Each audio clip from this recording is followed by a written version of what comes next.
seconds till the enemy reaches the battlefield. Smash them. Lu pernah mikir gak sih? Pernah ada pertanyaan gak sih di kepala lu? Apa masih ada di Konoha ini yang gak dikorupsi? Semua jadi lahan korupsi. Dari mulai swasta sampai pejabat negara. Dari tingkat yang paling bawah sampai tingkat menteri. Dari orang sipil sampai ke penegak hukum. Korupsi di Konoha ini tuh udah kayak serial drama. Kayak drakor, tau gak? Bukan drama Korea lo ya. Tapi drama Konoha Raya. Kalau gue jadi presiden sih, gue bikin ini kementerian. Kementerian Drama Konoha Raya, disingkat Kemendrakor. Iya, di zaman Jokowi aja, 10 tahun, at least ada 10 menteri yang namanya keseret masalah hukum. Terutama drama suap sama korupsi. Yang pertama, drama PLTU Riau I, yang nyeret nama Idrus Marham, Menteri Sosial di awal periode pertama Jokowi. Idrus Marham harus ngadepin hukuman 5 tahun penjara. Soalnya dia disebut-sebut terima suap 2,25 miliar dalam proyek PLTU Riau I. Proyek listrik yang harusnya jadi proyek yang menerangi rakyat. Justru malah ikut menerangi ruang sidang tipikor. Ironinya, korupsi ini dilakuin demi kepentingan politik. Urusan partai, bos. Seakan-akan bangsa sebesar ini dijadiin kolateral buat perebutan kursi yang bahkan gak ada hubungannya dengan kesejahteraan warga sama sekali. Listrik tuh simbol kemajuan. Tapi di tangan sebagian politisi, listrik tuh berubah jadi metafora. Terang di atas kertas, gelap dalam pengelolaan. Nama menteri kedua di zamannya Jokowi yang kena kasus hukum itu ada Imam Nahrawi. Imam Nahrawi yang pernah jadi Menteri Pemuda dan Olahraga zaman Jokowi divonis 7 tahun penjara sebab dia ngantongin dana suap sampai 11,5 miliar. Itu dana hibah KONI, duit yang harusnya jadi dana pembinaan atlet, malah dikantongin. Kita kan tahu ya, olahraga tuh buat ngelatih disiplin, ngelatih kejujuran sama sportivitas. Tapi nggak tahu kenapa para pejabat kita lupa kalau integritas tidak bisa didoping sama yang namanya amplop. Hasilnya apa?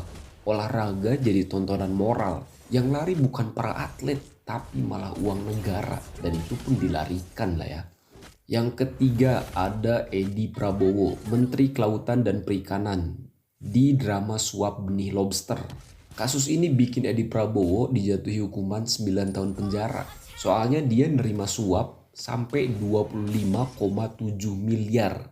Ya ampun, laut kan kekayaan publik ya. Tapi udah kayak akuarium pribadi yang bisa diambil isinya tanpa rasa malu. Benih lobster itu kecil bos, tapi nilai korupsinya luar biasa gede. Ini nih yang disebut ironi ekologis. Makhluk mungil dipanen buat keuntungan pribadi. Sementara ekosistem kebijakan publik rusak, jauh lebih rusak daripada karang yang dicabut. Juliari Batubara jadi menteri keempat zaman Jokowi yang kena kasus hukum. Juliari Batubara yang dulu jadi menteri sosialnya Jokowi divonis 12 tahun penjara gara-gara suap pengadaan bansos COVID-19. COVID-19 ya Allah. Lu tahu berapa angkanya? 32,4 miliar rupiah. Ini nih puncak ironi moral pemerintahan modern, di mana rakyat lagi kelaparan, pejabat justru makan jatah mereka lebih dulu, bos. Secara etis, bantuan sosial itu bentuk paling dasar dari kontrak sosial. Negara tuh hadir ketika masyarakat dalam kondisi paling rapuh. Tapi kalau bansos dipungut fee, negara tuh berubah jadi rentenir moral yang ngambil keuntungan pas lagi ada bencana. Pandemi harusnya ngajarin empati, tapi beberapa pejabat kita justru nunjukin pentingnya audit di setiap kementerian. Barangkali ini bentuk kehancuran moral individu, sekaligus gejala dari sistem yang ngebiarin peluang korupsi di saat krisis. Nama menteri kelima di kabinet Joko Widodo yang kena kasus korupsi sekarang ada Johnny G. Plate, Menteri Kominfo. Dia didakwa dan divonis 15 tahun penjara dalam kasus korupsi BTS 4G yang dalam dakwaannya disebut ngerugiin negara lebih dari 8 triliun rupiah. proyek digitalisasi yang harusnya mempercepat internet ke desa-desa justru malah mempercepat bocornya anggaran negara. Teknologi kan biasanya dipakai buat mempercepat informasi, tapi di kasus ini teknologi dipakai sebagai kedok buat mempercepat manipulasi tender. Menara BTS-nya aja belum berdiri, tapi tagihannya udah numpuk setinggi menara. Kita harus bilang ini paradoks negeri digital. Internetnya lemot, tapi korupsinya luar biasa ngebut. Syahrul Yassin Limpo jadi nama menteri ke-6 di kabinet Jokowi yang kena kasus hukum. Ini dramanya soal pemerasan dan gratifikasi Kementerian Pertanian.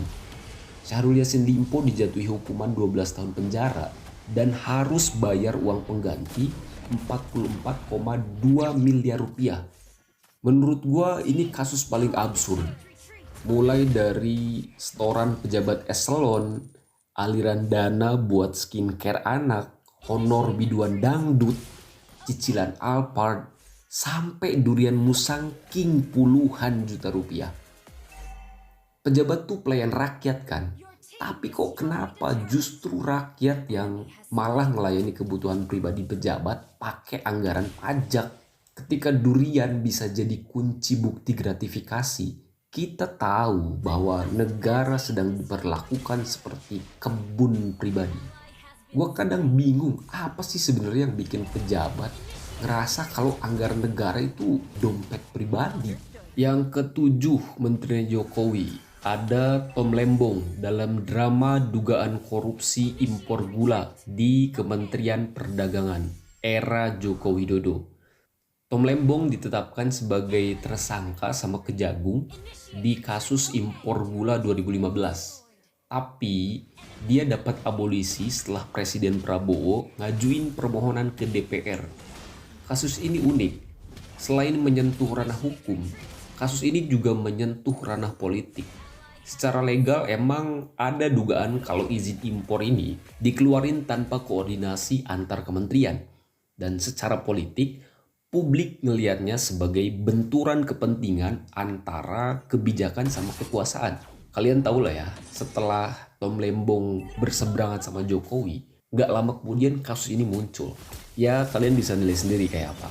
Apakah Tom Lembong beneran salah dalam kasus ini atau emang bener-bener jadi sasaran politik setelah berseberangan sama Jokowi. Yang pasti nama Tom Lembong muncul di daftar menteri yang kena kasus hukum. Cuma gue mau bilang, gula itu komoditas manis, tapi politik bisa ngebikin gula jadi kerasa pahit. Kapan? Ketika ekonomi dan kekuasaan bertemu, rasa manisnya itu hilang. Yang ada tinggal residu konflik kepentingannya aja. Nama ke-8 menterinya Jokowi ada Edi Hiariz dalam drama dugaan suap dan gratifikasi. Edi Hiariz diduga nerima aliran duit dari sebuah sengketa saham tambang nikel. Dia sempat ditetapkan sebagai tersangka, tapi dia memenangkan pra-peradilan, terus status tersangkanya gugur. Kasusnya kayak palimpes hukum. Ada tulisan, dihapus, terus muncul lagi bayangannya. Di sini penyidik ngerasa punya bukti, tapi hakim menilai prosedurnya salah. Di tengah kabut prosedural itu, masyarakat bertanya-tanya, apa sih sebenarnya yang terjadi? Ironinya, ini justru terjadi di kementerian yang ngurus hukum. Pertanyaan yang kemudian muncul, apakah peradilan adalah mekanisme koreksi atau jalan tikus hukum yang biasa dipakai dan dimanfaatin pejabat? Nama ke-9 ada Nadiem Makarim dalam drama korupsi Chromebook. Dia jadi tersangka kasus dugaan korupsi proyek digitalisasi pendidikan. Lu tahu anggarannya berapa? 9,3 triliun rupiah. Katanya kerugian negara sampai 1,98 triliun rupiah. Kasus ini awalnya dari grup WhatsApp yang namanya Mas Menteri Core Team yang kemudian berubah jadi jalur informal buat nentuin arah kebijakan. Dari rapat Zoom, arahan informal, sampai spesifikasi Chrome OS dikunci dalam Permendikbud 2021. Ironinya apa? Digitalisasi pendidikan yang harusnya memerdekakan murid justru malah memerangkap negara dalam spesifikasi perangkat yang cuma nguntungin satu ekosistem aja. Setahu gua, pendidikan itu ruang etika. Tapi kalau kebijakannya dikunci lewat jalur informal, pendidikan bisa berubah jadi apa? Jadi proyek. Sekarang nama terakhir, Yakut Khalil Qoumas dalam drama korupsi kuota haji. Kasus dugaan penyimpangan kuota haji di Kementerian Agama nyeret nama Yakut Khalil Qoumas. Emang sih statusnya masih saksi, tapi penggeledahan rumahnya, kemudian penyitaan ponsel sama dia dicekal ke luar negeri, itu tuh jadi pertanyaan besar buat masyarakat. Gus Yakut ini beneran terlibat gak sih? Kita semua tahu ibadah haji adalah ritual suci. Kalau kuota haji dicurigai jadi ruang transaksi, maka ya udah sakralitas itu berubah jadi statistik anggaran, bos. Sekali lagi, kuota haji itu harusnya jadi jalan menuju tanah suci. Tapi kalau pejabat lupa sama makna ini, jalan itu berubah. Yang tadinya jalan menuju tanah suci malah jadi lorong birokrasi yang sangat gelap. Nah, 10 nama, 10 drama, satu pola. Kekuasaan selalu nguji batas moral manusia. Dari mulai listrik, olahraga, benih lobster, bansos, menara BTS, gula, pendidikan, sampai kuota haji. Semuanya nunjukin kalau korupsi itu kejahatan finansial sekaligus kejahatan intelektual. Korupsi dimulai dari mana? Dari pikiran yang rasa nggak bakal ketahuan. Bangsa ini tidak hanya menaungi kekayaan entitas yang heterogen dalam berbagai aspeknya. Nggak cuma kaya akan sumber daya alam atau sumber daya manusianya. Bangsa ini juga ternyata kaya akan drama, guys. Jadi pertanyaannya balik lagi ke awal. Ada nggak sih sebenarnya di Konoha ini yang nggak jadi lahan buat korup? Thank you udah nonton sampai akhir. Ikutin gua buat nyaksiin drama-drama Konoha selanjutnya.